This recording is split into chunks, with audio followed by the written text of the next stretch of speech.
যারা সাধারণ ভোটার জনগণ তাদের মধ্যে উদ্বেগ উৎকণ্ঠা তৈরি করেছে। আগামী ভোটে সামনে রেখে জনগণের জানমালের নিরাপত্তা নিয়েও একটা উদ্বেগের জায়গাটা আছে। ফলে প্রার্থী জনগণ ভোটার ভোট কেন্দ্রের নিরাপত্তাও কিন্তু এটা অত্যন্ত গুরুত্বপূর্ণ বিষয়। কেউ কেউ চেষ্টা করবে আগামী নির্বাচনকে বানচাল করবার জন্য, দেশকে একটা অস্থিতিশীল অবস্থায় নিয়ে যাওয়ার জন্য।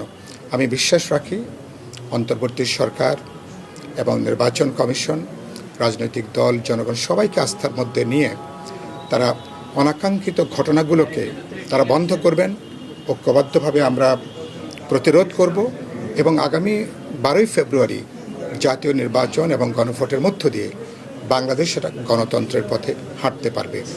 এবং এই ধরনের ঘটনাকে রোধ করতে গেলে দেশে একটা শক্তিশালী রাজনৈতিক সরকার ছাড়া, যার পপুলার ম্যান্ডেট আছে, সমর্থন আছে, রাষ্ট্র প্রশাসনে যার একটা রাজনৈতিক কর্তৃত্ব আছে, এ ধরনের সরকার ছাড়া আসলে এরকম অনাকাঙ্ক্ষিত ঘটনা হয়তোবা ঘটতেই থাকবে। সুতরাং আমি চাইব সাংবাদিক বন্ধুরা, আপনারা তো খুবই গুরুত্বপূর্ণ ভূমিকা পালন করছেন। আমি মনে করি গণমাধ্যম আপনারা একটা পেশাদারি দায়িত্ব থেকে আপনারা এই ধরনের সন্ত্রাসী তৎপরতার বিরুদ্ধে বরাবরই আপনারা সোচ্চার, এখনও সোচ্চার থাকবেন, মানুষকে সচেতন করবেন এবং আগামীতে আমরা ছোটোখাটো চ্যালেঞ্জ মোকাবেলা করে নির্বাচনের মধ্য দিয়ে যেন আমরা আমাদের ভবিষ্যতের পথটা আমরা নিশ্চিত করতে পারি, সে যাত্রায় আমি নিশ্চয়ই আপনাদের সবার সহযোগিতা চাইব। যারা নির্বাচনের যারা নানাভাবে যেটার আশঙ্কা আছে, যদি এটার কোনো অপপ্রয়োগের আশঙ্কা থাকে, সেগুলোকে সরকার থানায় জমা নেওয়ার একটা উদ্যোগ গ্রহণ করবেন, তাহলে মানুষের মধ্যে কিছু স্বস্তির জায়গাটা আসতে পারে। আমি বিশ্বাস করি সবচেয়ে গুরুত্বপূর্ণ হলো জনগণের ঐক্য।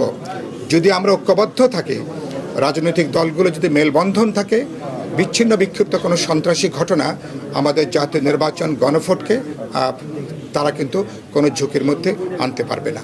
আমাদের পার্টি এবং আমাদের বন্ধুরা মিলে আমরা এই পরিবারের সাথে আছি। এই পরিবারে তাদের আগামীতে তাদের যে অবদান, লড়াই সংগ্রাম, আমাদের দায়িত্ব হচ্ছে এই পরিবারের পাশে থাকা এবং তাদের আপদে বিপদে তাদের প্রয়োজনের সময় নিশ্চয়ই আমরা তাদের পাশে দাঁড়াবো এবং আশা করি